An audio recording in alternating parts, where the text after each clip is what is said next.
blatant anti-Semitism. Well, the tweet read, congratulations to the great people of Liverpool, to the memory of the socialist miner Bill Shankly, to the fallen 96, to those who fought for justice for them and to the Liverpool dockers. Hashtag no Israel flags on the cup. Well, George Galloway joins us now. Tottenham fan Lord Sugar is amongst those who've spoken out against the former Labour MP, calling him a racist and a piece of trash. And he joins us live from his home in Essex this morning. George, if you had just stopped before making mention of the Israel flag, it would have been all right. Why did you have to put that in? It's like being lectured by the hunchback of Notre Dame. What, me asking you that question? No, Lord Sugar sitting there in his expansive drawing room. This man who tweeted the most outrageous, racist trash at the time of the World Cup about the Senegal football team. To answer your question directly, I call out the Israel flag every time I see it. Whether Tommy Robinson and the EDL are carrying it, or the loyalists in East Belfast, or the football fans at Rangers or at Tottenham Hotspur. Why do you call out the Israel flag? Because it is an Israel flag. But why do you call it out? Why do I call it out? Because it's the flag of apartheid. I have spent 45 years fighting for the Palestinian people. So if you feel like me, and millions do, I assure you, including many watching this morning, you have to call it out. But you also know, George, you also know that Tottenham Hotspur has famously a very large Jewish following. Many of the fans will show an Israel flag from time to time. They're very proud of it. They're very proud of their Jewish heritage. And there's no doubt that when you first see that tweet that you do, as Tottenham Hotspur rightly said, as Lord Sugar and other prominent Jews in this country have said, it just looked blatantly anti-Semitic. What's Israel got to do with Judaism? Many Jews in Britain and in the world are completely against Israel. And many are not. Well, and many are not. And I'm against Israel. But you're entitled There's to... no point in arguing about this, Piers. You know my position, I know yours. I'm against Israel. You've been fired. You've been fired for choosing a moment of a football match. Yeah. In which I'd just been watching all these Israel flags being flown. Right, but the implication, whether you like it or not, was that to the Jewish following of Tottenham Hotspur, this is the implication they took, is that you were choosing that moment to gloat that actually a Jewish-supported football club had failed to win the Champions League. You know that? No, I don't know it. It's false. This is not Alice in Wonderland where you get to choose what words mean whenever you like. The words are the words. You've been fired for those words. Well, look, I haven't been paid for more than 2 months, and my producer got sacked on Friday night before the show, so there's much more to this than you know, but you will know all of it. Ever since Ofcom found against my show some months ago on the Skripal affair and on the Jeremy Corbyn affair, 2 counts, the show's been in special measures. But I don't want to dwell on talk radio because I've already moved on. But many people see the delegitimisation of the Israeli state as anti-Semitic. Well, that your issue is it's a trick with Jewish people. It's a trick that they play, and they always play it. Who said that to me? Shulamit Aloni, a cabinet minister in an Israeli government, over dinner in her house in Tel Aviv. You can have an issue with the Israeli government or the Israeli leader, but why an issue with the Israeli... Because it's a trick they Israel play. As a country. They brand anyone who supports the Palestinians as an anti-Semite. She told me, it's a trick we play. Now, they've done it to Jeremy Corbyn, they've done it to Bernie Sanders, to Chris Williamson, a list as long as you're... Let me again... But it doesn't wash much anymore. George, here's what doesn't wash either. And listen, I've known you a long time. I like you personally. I respect you in many ways, right? On this, as an Arsenal fan, I've got no truck with Tottenham fans whatsoever, except this. Arsenal has a large Jewish following too, right? We're 2 North London teams set in areas with lots of Jewish people living them, right? I was offended on behalf of Tottenham fans. I was, because...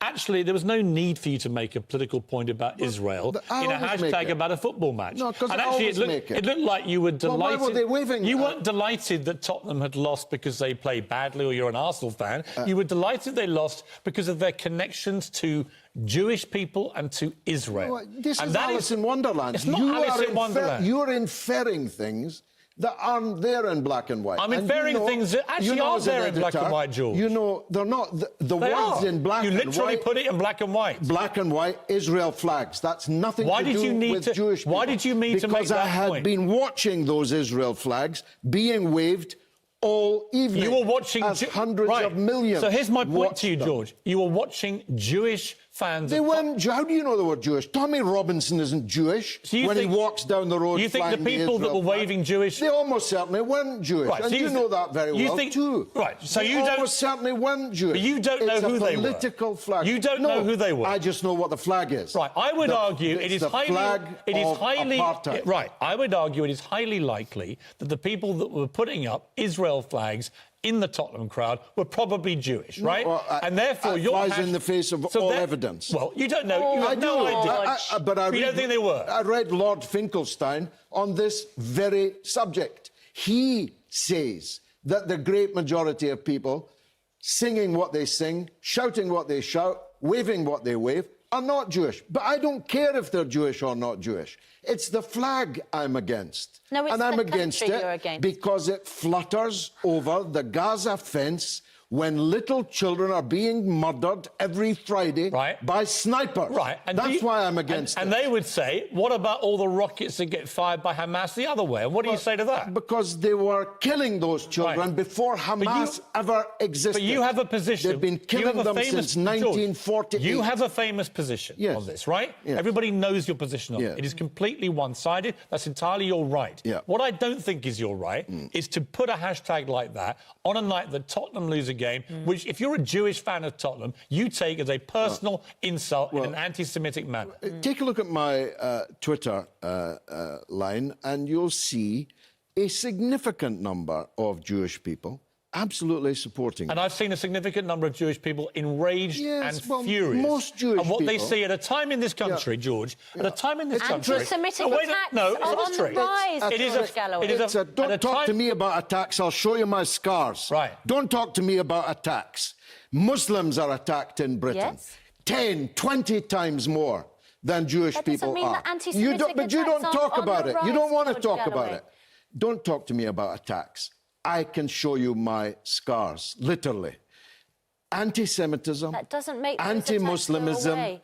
anti-Blackism, anti-Irishism are foul, evil poison. All of and them. the difference is I stand against all of it. All right. And all of it. All right, George, thank you. We're going to go to Lord Sugar now. Lord Sugar, former chairman of Spurs. You were brought up in a Jewish family. You've heard what George Galloway has to say. What do you say about this? Well, he's talking a load of garbage, as usual. First of all, Piers, you've been to Tottenham with me when I've invited you there with your dad. I was at the Champions League game this week. I walked with 1,500 Tottenham fans and Liverpool fans from where they dropped me off because we couldn't get the car straight up to the thing. I did not see, and I have never seen, an Israeli flag flown. There was no Israeli flags with the fans. The fans had their blue and white stuff, they had all that. Never seen an Israeli flag flown. So he's a bloody liar, a total liar. Ever heard He's of hanging Google? on the Israeli flags being You ever flown. heard of Google? A complete Just and utter Google liar. it and you'll see hundreds of them. All right, Lord Sugar, let me Just ask you... shut your mouth. Just shut your mouth All for a right, minute. let's keep it Okay. Just civilised. shut your mouth for a Let's keep minute it and let civilised for a someone moment. else Lord talk. Sugar, let me ask you this. Just shut your mouth for a minute. Let me ask you this. Let me ask you this. On the assumption that Israel flags have occasionally been flown in Tottenham crowds, right? Let's assume that for a moment. Would you find what George Galloway said about Israel as a state and its flag, why is that anti-Semitic to you? Well, look, first of all, Piers, what his opinion is on Israel, which is a separate country to England and Palestine, that's his opinion. He's entitled to it, OK? The fact that he put it in a tweet associated with the Champions League game was for one reason and one reason only. He is an anti-Semite, as simple as that. Everybody knows, as you've quite rightly stated, that we have a great following of Jewish fans, just like Arsenal do, because we're in North London, OK? So it was absolutely designed to show that he's an anti-Semite, because what has Israel got to do with the Champions League game? What has Israel got to do with, and Palestine problem got to do with a game of football between us and Liverpool? It was absolutely designed to mean what it does and what everybody else has interpreted it to be. He's an absolute vehement anti-Semite. Bottom line, end of story. And that's why we're all so upset about it. He said, and he has a point, that you yourself tweeted something that many people took to, it was a joke, as you put it, but many people took it as racially insensitive and bordering on racist. What do you say to that? Yeah, I mean, I remember that occasion last year. It was a terrible mistake. It was meant as a joke, a bit like, you know, it was meant as a joke. We've spoken about it before. I apologised immediately. And I'd like him now to have the guts, or live on television, to apologise to the Jewish fans of Tottenham Hotspur, or in fact the Jewish fans of Arsenal or anywhere, or the Jewish fans of Liverpool also, for making that inappropriate remark. Well, George, let me put it this way to you. He didn't, by the way, apologise for it immediately. He defended it resolutely. Well, he said days before he apologised. Actually, that's not true. Why don't you shut your mouth? Not, I saw his defence. Shut your mouth. It's not true that it took days. He actually responded within hours, and he did apologise, right? The point being this, though. Let's reverse this situation for a moment, right? Let's say that there was an Arab football team that had got to the Champions League final, right? And when they lost, Lord Sugar had tweeted, at least we won't see any Palestine flags flying, right, on the cup. You would have been outraged and defended. Yes, you would. Why pretend otherwise? You would have said that was a Jewish attack on the Arab people. My team, Celtic, got heavily fined because a significant section of the Celtic crowd wave Palestinian flags. If Alan Sugar had said, if Celtic, in the unlikely event, had lost a cup final, there'll be no Palestinian flags on the cup, that would have been an attack on the Palestinian political entity and its flag. And that would have been his right, and he would have done it. All right, final point. Lord Sugar. Israel is Lord not Sugar has Judaism. asked you to apologise for the tweet. Will you apologise? Israel is not Judaism. Judaism is not Israel. I love Jews. I don't like Israel. OK, let's leave it there. George Galloway, Lord Sugar, thank you both very much indeed. Lots more still to come. You're watching Good Morning Britain on ITV.